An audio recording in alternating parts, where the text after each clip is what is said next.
In our last lecture, we discussed the central importance of proteins as the biological molecules that make things work in living systems through their roles as controllers of biochemical reactions, structural elements that hold parts of the cell together, motors that make things move, signals, and so forth. Let me remind you of two important take-home messages from that earlier discussion. First, remember that the function of a protein, what it does for the cell, depends almost entirely on its shape.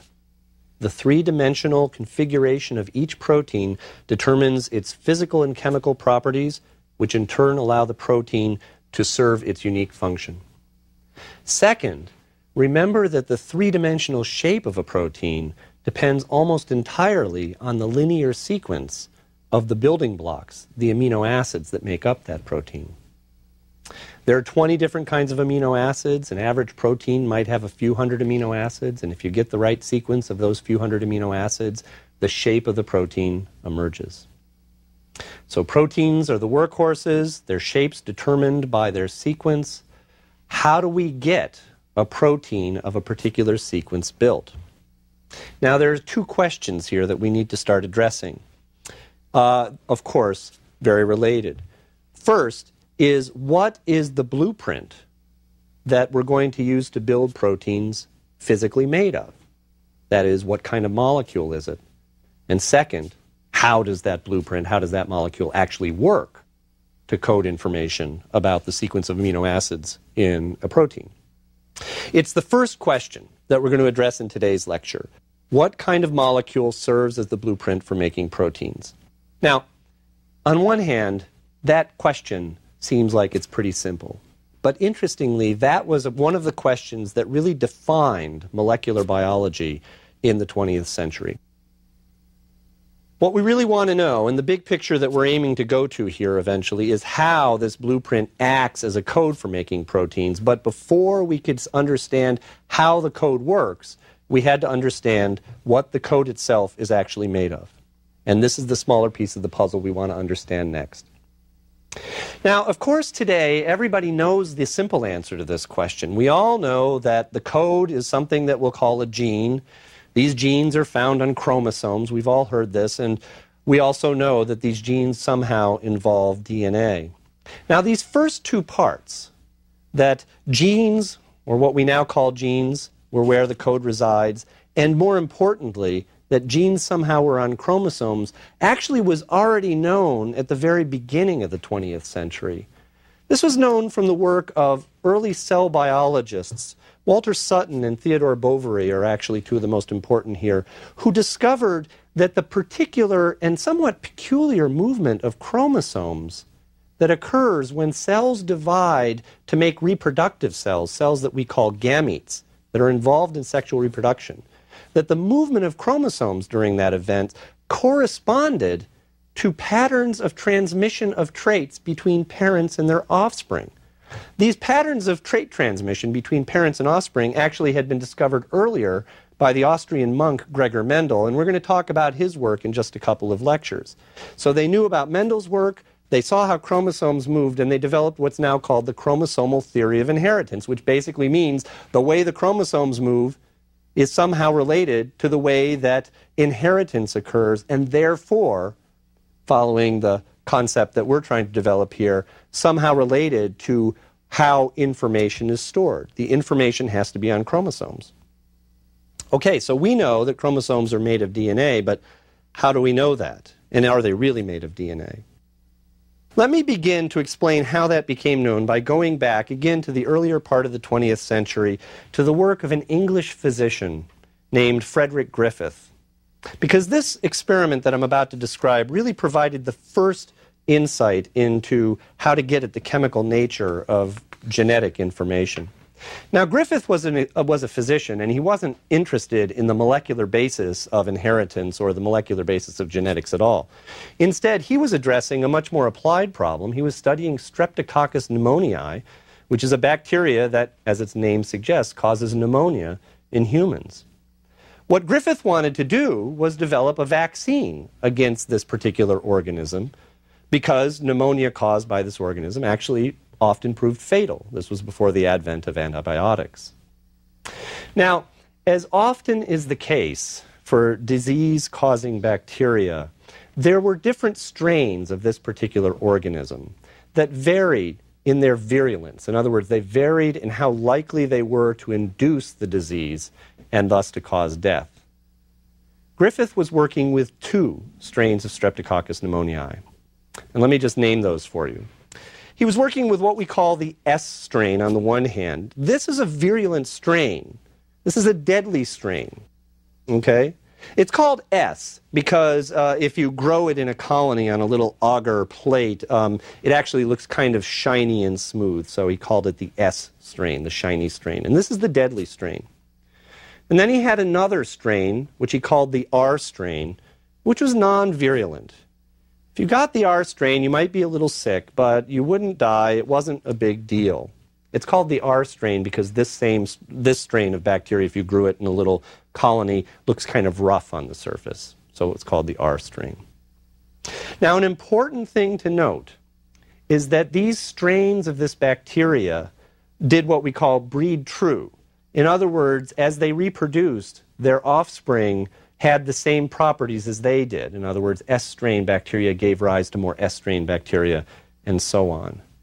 In other words, the difference between the S strain and the R strain bacteria somehow must be genetically encoded. So what did Griffith do?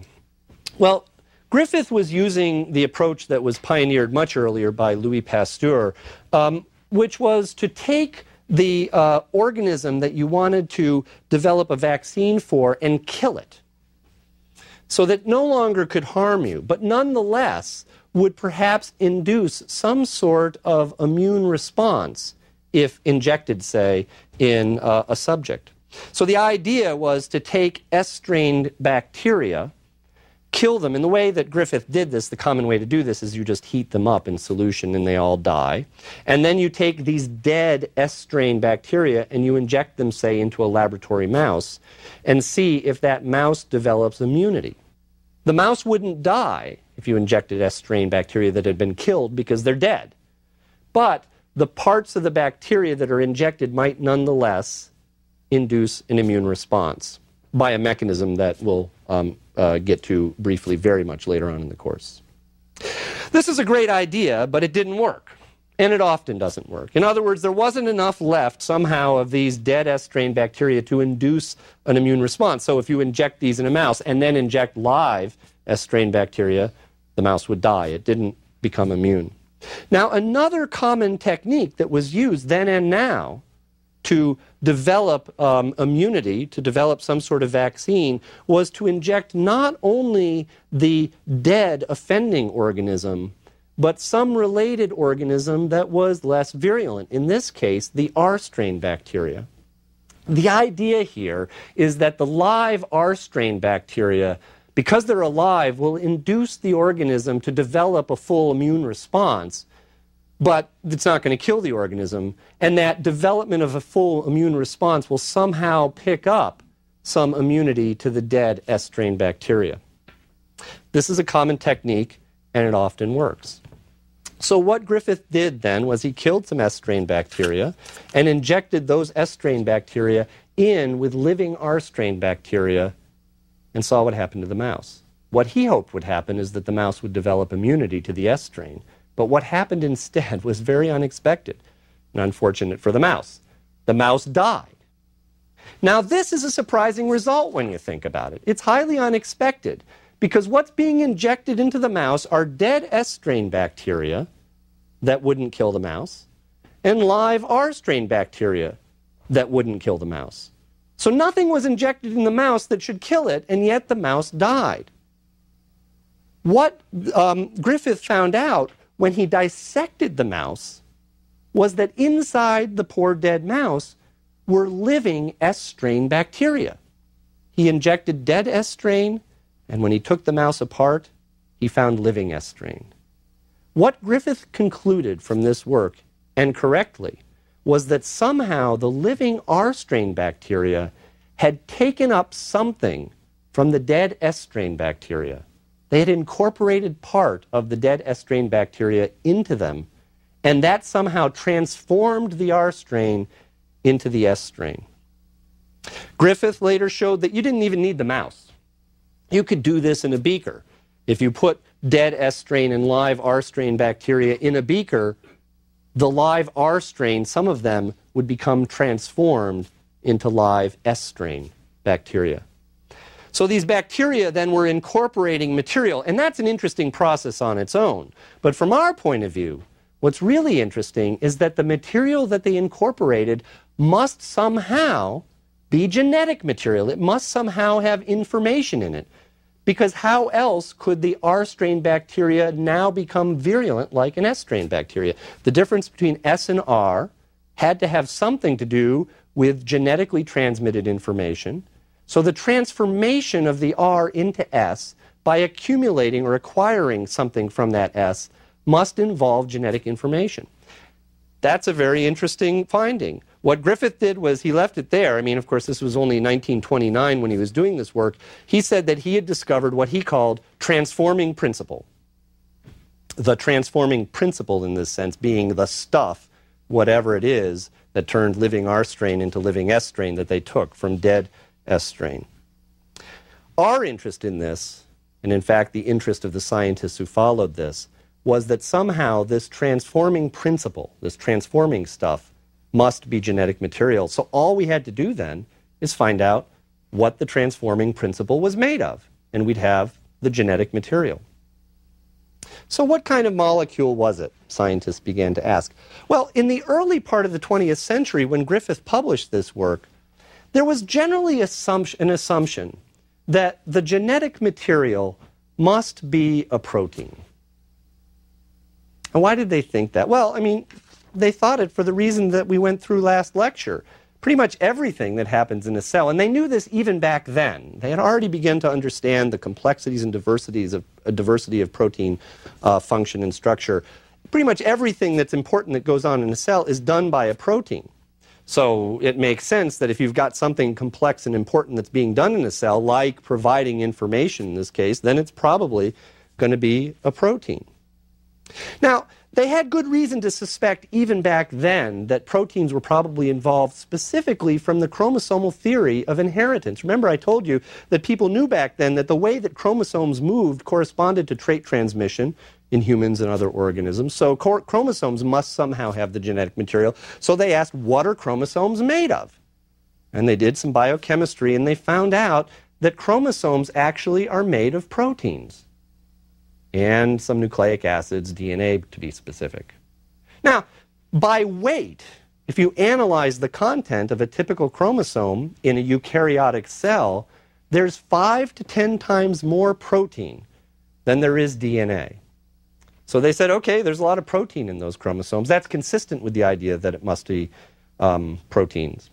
Now, another thing that was going against nucleic acids, DNA specifically, in this context, and we haven't talked about this specifically yet, is that if you look at what nucleic acids, DNA and RNA, are made of, they, like proteins, are polymers that are made up as a string of monomeric little monomer subunits. These are the nucleotides that are all strung together. Proteins, as we've learned, are made up of 20 different kinds of amino acids. Nucleic acids are made up of only 4 different kinds of nucleotides. Another thing that they knew about nucleic acids was that they're actually structurally quite boring. We've already talked in detail about how proteins have these complex structures that determine their function. Well, by and large, and especially back then, nucleic acids just seemed to be strings that lay there. They didn't have these kinds of very complex structures. So the sequence of the building blocks of nucleic acid seemed rather simple, only 4 things. The structure of the nucleic acid, if that had anything to do with its function as an information-bearing molecule, seemed kind of simple and maybe not very useful because it wasn't nearly as complicated as proteins. So everybody assumed that it must be proteins that were somehow holding the code. Now, there was one nagging piece of evidence that argued against the idea of proteins. And this has to do with the fact that if you heat proteins up in general, they break down. They break down because those chemical interactions that we talked about in the last lecture that hold proteins in particular complex shapes start to themselves break apart as the heat rises. And so what happens is the protein denatures, as we say. It actually loses its configuration and stretches out or changes its shape. So literally what that meant was the problem here is that when Griffith had heated up those S-strain bacteria to kill them, he probably denatured a lot and maybe all of the proteins in them, or at least some. So there was some evidence that it might not be proteins, but nonetheless, most biochemists thought that they should be looking at proteins in the early part of the 20th century. So how do you actually answer this question then? How do you go and ask yourself, what is the transforming principle made of? Well, back then, the way to do this was through biochemical procedures that would selectively break down particular kinds of biological molecules. In fact, this kind of work was done in the early 1940s, really quite a long time after Griffith's first discovery, by three researchers at the Rockefeller Institute, what's now the Rockefeller University in New York: Oswald Avery, Macklin McCarty, and Colin MacLeod. These guys were biochemists who had been developing relatively sophisticated techniques at that time for selectively breaking down different classes of biological molecules. Remember, we've got these four major classes to work with that we've talked about. We've got proteins, we've got nucleic acids, we've got carbohydrates, which are sugars and so forth, and we've got lipids, which are fats and so forth. So if what you could do is take a beaker of transforming principle from experiments that were done in the same way that Griffith might have done them, and selectively break down each of these classes of biological molecule, then you could ask which biomolecule, when it's broken down, causes transforming principle to no longer work. So, I mean, this is the way you do the assay. You have some sort of transforming assay with things like S-strain or R-strain bacteria, although by that time many other kinds of bacterial systems were being used.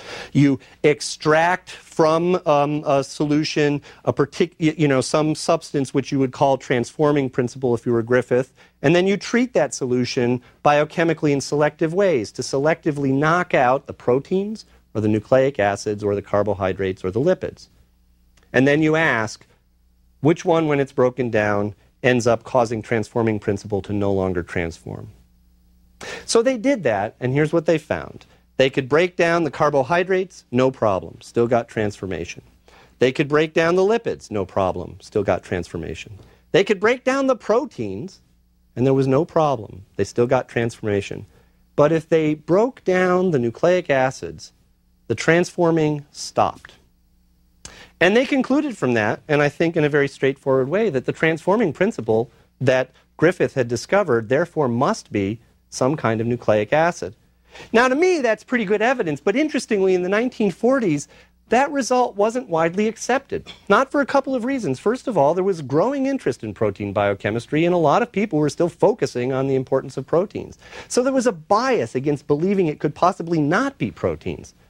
The other reason that people were critical, which is a fair criticism, is that the biochemical techniques that these researchers were using were relatively novel techniques, and there was some argument that maybe they may not have destroyed all of the class of molecules that they thought they destroyed. Specifically, there was some suggestion that when they thought they broke down all of the proteins in one of these solutions, they didn't get them all. So there was no way for Avery and his colleagues to prove otherwise at the time, and so the issue stood. This is where the work of two other researchers came in about a decade later, Alfred Hershey and Martha Chase. In the early 1950s, Hershey and Chase took a very different approach to asking what the genetic material might be made of by looking at how a particular kind of virus worked. Let me give you some background. Viruses are not true cells. They're made instead of just an outer coat of protein with an inner core of nucleic acid, DNA in most cases, in some cases RNA. So viruses are made of just two things.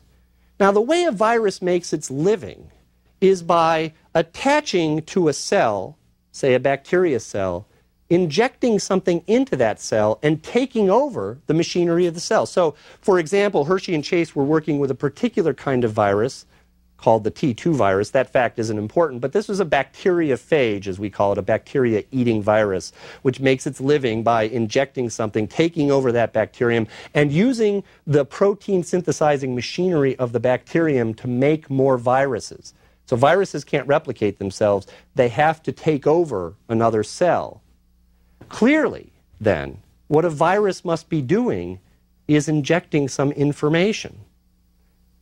That's the information that would cause the cell to be taken over. So what Hershey and Chase set out to do was to ask, what is it that these T2 viruses are actually putting inside the bacterium? Because that must be the genetic molecule. And there were only two candidates. And they were the two critical candidates that people were focused on: proteins and nucleic acids. Now, the trick was to figure out how to determine which part was being injected. It's a very simple experiment to propose conceptually, but like many experiments in biology and in science in general, the devil is in the details of trying to figure out how to make it work. Is it proteins or DNA that goes into the cell? Well, how can you look at that? Well, Hershey and Chase developed a very, very clever way to figure that out. They did this by radioactively labeling, in a selective fashion, the proteins and the DNA that the viral cell was made of. The way you do this, so let me give you a little background. In proteins, sulfur is a fairly common component, a fairly common element. And there's a radioactive form of sulfur. This is S35. So what they could do is they could grow some T2 viruses in a medium that had a lot of this radioactive sulfur in it. And what would happen is that the viruses, as they reproduced, would incorporate sulfur into their protein coats. And that meant then that you could ask not where did the protein go, but where did the radioactivity go? And I'll show you how they did that in a second. Alternatively, they could label the DNA. They could grow the same kind of virus in a medium that had radioactive phosphorus in it. This is P32. Phosphorus is not found in proteins, but it's a major chemical constituent of DNA. So they grew viruses in a medium that either had radioactive sulfur or radioactive phosphorus, resulting in some viruses that had their proteins radioactively labeled, and some proteins that had their some viruses that had their nucleic acids radioactively labeled. And then this is what they did. In separate experiments, they added either the radioactively labeled sulfur viruses with the radioactive protein coat or the radioactively labeled phosphorus viruses with the radioactively labeled DNA. Then in both of these cases, they would give these viruses just a couple of minutes, enough time for them to attach to bacteria and inject whatever they're injecting. And then they would stop the whole process.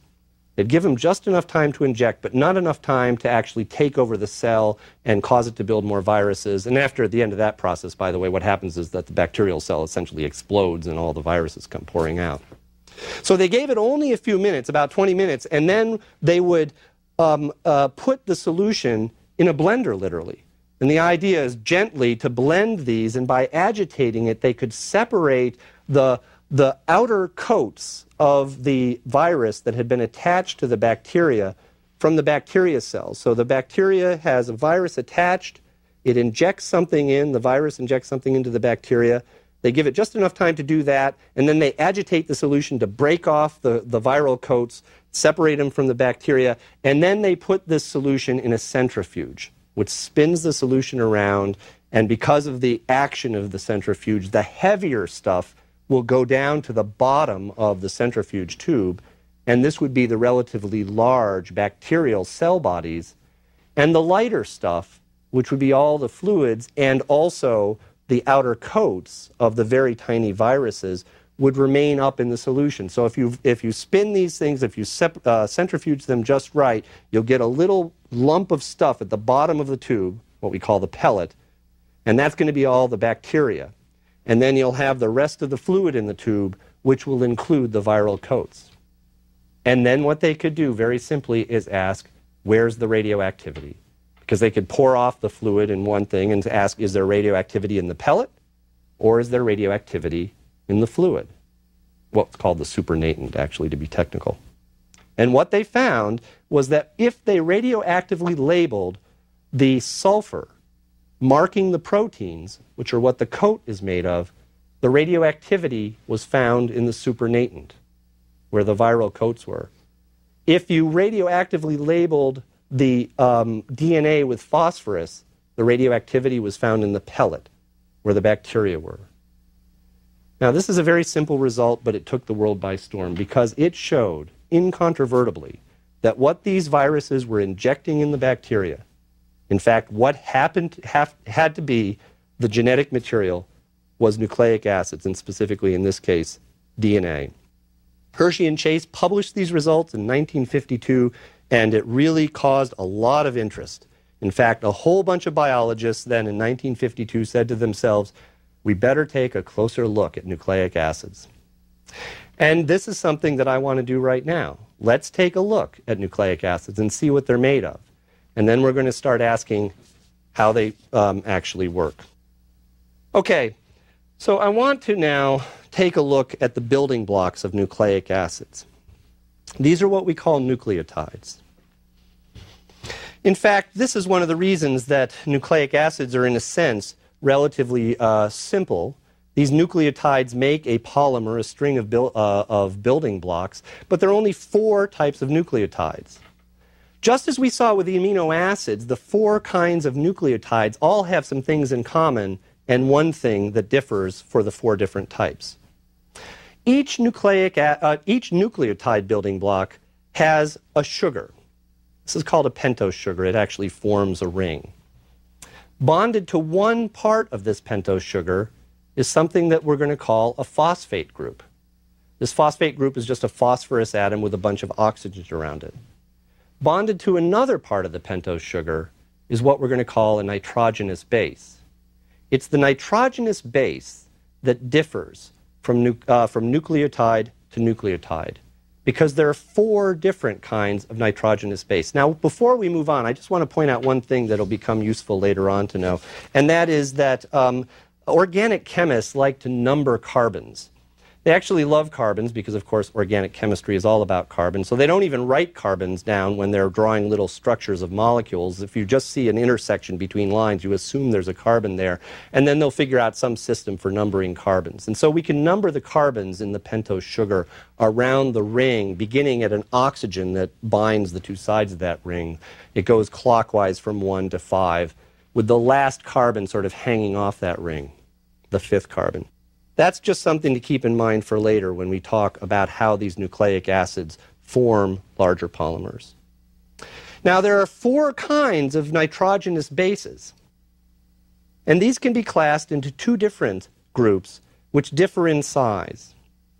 The pyrimidines have a single 6-element ring that's made of carbons and nitrogens, hence the name nitrogenous base. There are 2 kinds of pyrimidines. We call them cytosine and thymine. The details aren't important, but these are 2 kinds of pyrimidines. The second kind of nitrogenous base are called purines, and these are bigger. And that's the point. They're a different size because they're actually composed of 2 rings. In addition to this 6-element ring that the pyrimidines are made of, there's an additional 5-element ring that's attached on the side. And there are 2 kinds of purines, adenine and guanine. Now, we usually refer to the different nucleotides that we find in nucleic acids by the single letter which designates the type of base that it has. So therefore we have A, G, C, and T for adenine, guanine, cytosine, and thymine. And this A, C, G, T, T, G, C, A, G, C, etc. is the alphabet that actually we're all becoming familiar with as DNA sequencing is becoming more and more commonly used in our language. Now, the last point I want to make is that, and I can make this very simply, is that the way we get a polymer of nucleic acids is by chemically bonding a string of these nucleotides together. And we chemically bond them along the axis that's connecting the sugars and the phosphates. And this is where the carbon numbering system comes in. Because the 5th carbon of one nucleotide will be attached to the third carbon of the next nucleotide via an intervening phosphorus atom. So that means that we have a string of these nucleotides in the polymer that go sugar, phosphate, sugar, phosphate, sugar, phosphate. But more importantly, we can also define that string as a polarized string with a 3-carbon on one side and a 5-carbon on the other side that's available for bonding another nucleotide if we were to extend the sequence in either way. So just like the polymer that is a protein, there is an inherent polarization to the polymer that is a nucleic acid. That's the point we're going to pick up on next time when we begin to ask, how could this relatively simple polymer with phosphoruses and sugars and hanging off at different kinds of nitrogenous bases serve as a code?